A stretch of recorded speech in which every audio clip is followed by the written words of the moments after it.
Good morning, students. Today we'll be taking some of the examples based on theorem 10.8, 10.9 and the concept of cyclic quadrilateral. 10.8 theorem थी आपकी angle subtended by an arc at the center is twice the angle subtended by it on remaining part of, or at any point on the remaining part of the circle. Then आपने दूसरी theorem पढ़ी angle in the same segment are equal, और तीसरी थी angle in a semi circle is of 90 degree. And then cyclic quadrilateral means ऐसा quadrilateral जिसके सारी vertices circle पे हों and its property is that opposite angles का सम 180 डिग्री होता है. Now let us take an example.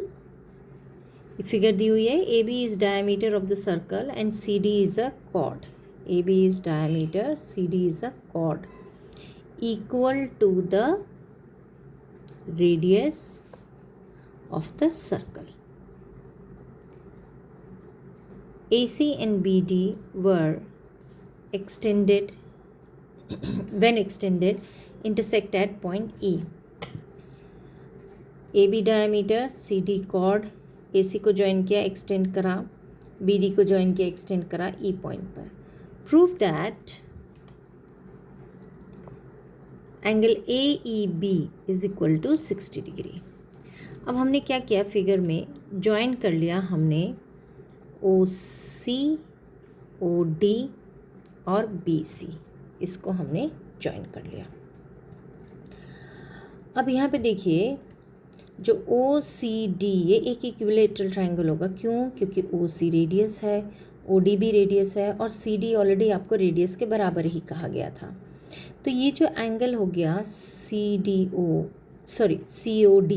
ये वाला सेंटर पे जो बन रहा है ये 60 डिग्री का हो गया, क्योंकि angles in the equilateral triangle are of 60 degree.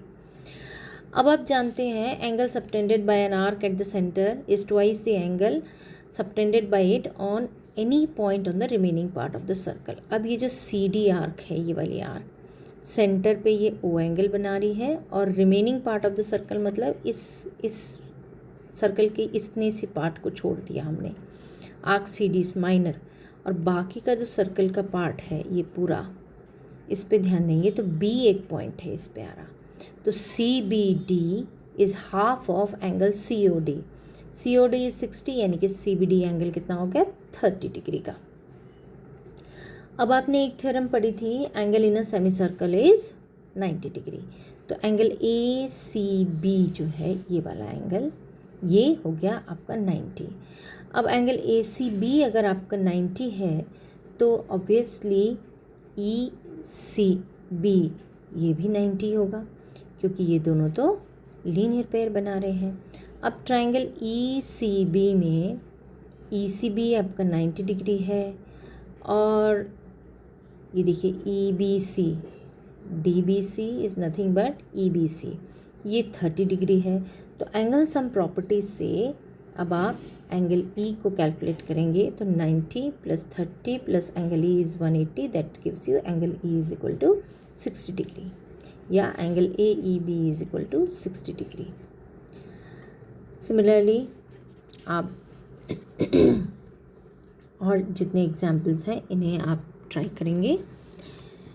Example 4 भी देख लेते हैं हम. ABCD is a cyclic quadrilateral. Cyclic quadrilateral मतलब उसकी सारी वर्टिसेस सर्कल पे हैं.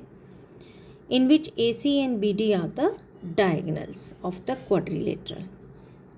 एंगल DBC आपको 55 दिया है, एंगल BAC आपको 45 दिया है, और आपको निकालना कौन सा है, BCD एंगल. अब यहाँ देखिए ये रही आपकी फिगर. एंगल CAD एंगल और इसी तरह एंगल CBD, क्योंकि ये सेम आर्क सबटेंड कर रही है तो ये दोनों एंगल्स हो गए इक्वल. और ये आपको दिए ही हुए हैं, 55 दिया हुआ है ना CBD, तो ये एंगल CAD भी 55 हो गया. These are angles in the same segment.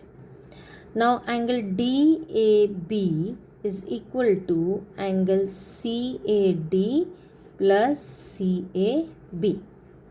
इन दोनों एंगल्स को ऐड करने से DAB एंगल मिलता है। और ये एंगल आपको BAC जो था या CAB ये 45 दिया ही हुआ था, तो 45 + 55, तो दिस एंगल बिकम्स 100 डिग्री।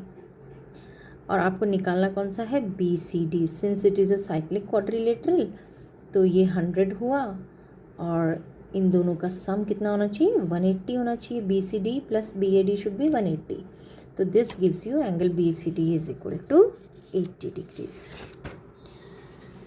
अब क्वेश्चन नंबर एग्जाम्पल 5 पर आते हैं। दिखने में कॉम्प्लिकेटेड सी फिगर लग रही है।